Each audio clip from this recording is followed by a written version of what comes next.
ನಾನು ಅದೇ ಬೈತೀನಿ, ನೀನು ತಲೆಗೆಟ್ಟೋಗಿದ್ಯಾ ಅಂತ. ಆ ಮನುಷ್ಯ ಹಂಗೆ ಅಂತ ಗೊತ್ತಿದ್ ಮೇಲೂ ನೀನು ಹಂಗೆ ಕಳ್ಸಿದ್ಯಲ್ಲ ನೀನು ಅಂತ. ಅದಾದ್ಮೇಲೆ ನನ್ನ ಜೊತೆ ಬಂದು ಗಲಾಟೆ ಆಯ್ತು, ಅದಾಯ್ತು. ಆ ಟೈಮಲ್ಲಿ ನನಗೆ ಬಂದು, ಆಂಟಿ ನಾನು ಇದ್ದೀನಿ ನಿಮ್ ಜೊತೆ, ಬೇಜಾರು ಮಾಡಬೇಡಿ ಅಂತ ನನ್ನ ಜೊತೆ ನಿಲ್ಲೋದ, ನನ್ನ ಜೊತೆ ಗಲಾಟೆ ಮಾಡೋದು. ಕೊನೆ ಮಾತು, ನೀನು ಎಲ್ಲಾ ಬಿಟ್ಟು ಬಂದು ಟ್ವೀಟ್ ಮಾಡಬೇಕು, ನಾನು ಇನ್ನು ಯಾವ ಸಿನಿಮಾನು ಮಾಡಲ್ಲ ಅಂತ ಹೇಳ್ಕೊಂಡು ಟ್ವೀಟ್ ಮಾಡ್ಬೇಕು. ಆಯ್ತು, ಅದೆಲ್ಲ ಆಯ್ತಾ, ಹೋಯ್ತು. ಚಿಕ್ಕ ಮಕ್ಕಳು ಏನೋ ತಪ್ಪು ಮಾಡಿದ್ದಾರೆ ಅಂತ ಹೇಳ್ಕೊಂಡು ದೊಡ್ಡವರು ಸುಮ್ಮನೆ ಇರ್ಬೇಕಾ ಬೇಡವಾ? ಇವರ ತಾಯಿ ಫೋನ್ ಮಾಡ್ಲಿಕ್ಕೆ ಸ್ಟಾರ್ಟ್ ಮಾಡಿದ್ರು, ನನ್ನ ಹತ್ರ ಮಾತಾಡ್ಲಿಕ್ಕೆ ಧೈರ್ಯ ಇಲ್ಲ. ಇವರ ತಾಯಿದು ರಶ್ಮಿಕನಿಗೆ ಇವನೇ ಹೇಳೋದು, ಮಾಡು ಅಮ್ಮನಿಗೆ ಮಾಡು. ಆಯ್ತು ಸರಿ ಅಪ್ಪ, ಗೊತ್ತಲ್ಲ ನಿಮ್ಗೆ ಅದು ಅಂತ ಹುಡುಗಿ ಏನಲ್ಲ ಪಾಪ. ಆಯ್ತಪ್ಪ, ನಿನ್ನ ಅಮ್ಮನ ಹತ್ರ ಮಾತಾಡಿ ನನಗೇನು ತೊಂದ್ರೆ, ಮಾಡ್ತೀನಿ ಬಿಡು, ನಂದೇನು ಹೋಗಲ್ಲ. ಅವ್ರ ಅಮ್ಮ ಮಾಡಿದೇನು ಕೆಲಸ ಗೊತ್ತಾ? ನಿನ್ನ ಅಮ್ಮ ಬಂದು ನನಗೆ ಸಾರಿ ಹೇಳ್ಬೇಕು ಅಂತ.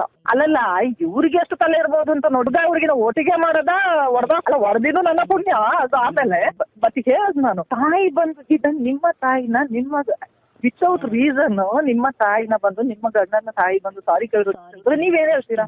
ಅವ್ರಿಗೆ ನಾವು ಬೆಳೆಸಿದ ನೋವು ಅವ್ರಿಗೆ ಇರೋದಿಲ್ಲ. ಅದು ನನಗೆಲ್ಲ 10 ಜನರಿಗೆ ಸಹಾಯ ಮಾಡಿ ಗೊತ್ತು ಹೊರತು ನನಗೆ ಸಾರಿ ಅಂತ ಹೇಳಿ ಎಲ್ಲ ನಾನು ಬದುಕಲೇ ಇಲ್ಲ. ನಾನು ಆ ತರ ತಪ್ಪು ಮಾಡ್ಕೊಂಡವಳೆ ಅಲ್ಲ. ಆಯ್ತಾ, ತಾಯಿದು ಡಿಮಾಂಡ್ ಆಯ್ತು, ಅಣ್ಣನ ಹೆಂಡತಿದು ಡಿಮಾಂಡ್ ಆಯ್ತು, ಎಲ್ಲ ಬಿಟ್ಟು ಬಂದು ಅಣ್ಣಂದು ಹೆಂಡತಿದು ಫೋನು, ಇವ್ರದ್ದು ತಾಯಿದು ಫೋನ್ ಎಲ್ಲ ಹೊರಗೆ ಎಲ್ಲ ಆಗಿ ಸೀನಿಗೆ ಒಳಗೆ ತುಂಬಾ ನಡೆದಿದೆ. ನಾನೊಂದು ಸ್ಟ್ರಾಂಗ್ ಆಗಿ ಇರೋದಕ್ಕೆ ಬಚಾವು. ಕರ್ನಾಟಕನ ಹೇಳ್ತಾ ಇದೆ, ಅವಳು ಹೋಗುವಂತ ಸ್ಟೈಲ್ಗೆ ನಮ್ಮ ಹುಡುಗಿ ಹೆಂಗ್ ಬೆಳೀತಾ ಇದ್ದಾಳೆ ಅಂತ ಹೇಳ್ಕೊಂಡು ಖುಷಿ ಪಡುವ ಟೈಮಲ್ಲಿ ಏನು ಕೆಲಸ ಇದ್ರು ಇದನ್ನ ನಾವು ಹೇಳ್ಬೇಕ? ನಮ್ಗೇನ್ ದರ್ದ ಆಯ್ತಾ?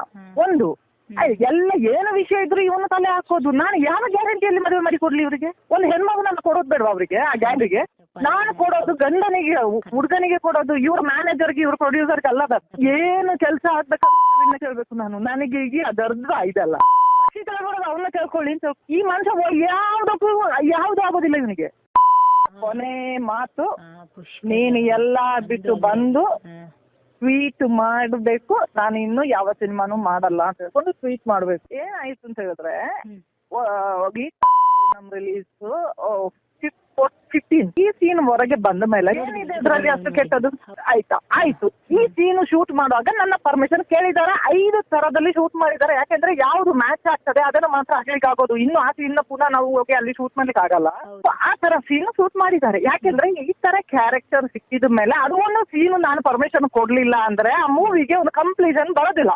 ಇಲ್ಲಿ ಆಗಿನ ಮಿಸ್ಟೇಕ್ ಏನಂತ ಹೇಳಿದ್ರೆ, ಓದ್ಕೊಂಡು ಸೋಷಿಯಲ್ ಮೀಡಿಯಾದಲ್ಲಿ ಬಂದಿರುವ ಹಾಗೆ ಮೀಡಿಯಾದವರು ಮೋಸ್ಟ್ಲಿ ಯಾವುದೋ ಒಂದು ಟಿವಿ ಅವರು ಕೇಳಿದ್ರಂತೆ, ನನ್ನ ಪ್ರಾಜೆಕ್ಟ್ ಕೇಳುವ ಅವಶ್ಯಕತೆ ಮೀಡಿಯಾದವ್ರಿಗೆ ಏನಿತ್ತು? ಕೇಳಿರುವಾಗ ಅವ್ರು ಕೊಡಬೇಕಾದ ರಿಪ್ಲೈ ಏನು ಕಮ್ಮ ಅಂತ ಮಾತಾಡಿ, 21 ವರ್ಷದ ಹುಡುಗಿನ 35 ವರ್ಷದ ಹುಡುಗನಿಗೆ ಒತ್ತಿದೆ ನನ್ನ ದೊಡ್ಡತನ. 2 ಗಂಟೆಗೆ ಇದು ಮುಗ್ದಿದೆ, ಏನು ಇಂಟರ್ವ್ಯೂ ಮುಗ್ದಿದೆ.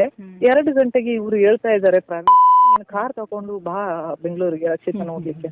midnight 2 o'clock ನೀನು ನೋಡ್ಲಿಕ್ಕೆ ಕಾರ್ ತಗೊಂಡ್ ಬರ್ಬೇಕಂತ ಇನೋವಾ ತಗೊಂಡು ರಾತ್ರಿ 2 ಗಂಟೆಗೆ ಬಂದು ನೋಡಿ ಬೆಳಿಗ್ಗೆ 8 ಗಂಟೆಗೆ ಪುನಃ ಹೈದ್ರಾಬಾದಿಗೆ ಬರ್ಬೇಕಂತ ಇವ್ರು ಮನುಷ್ಯರ ಇವರು.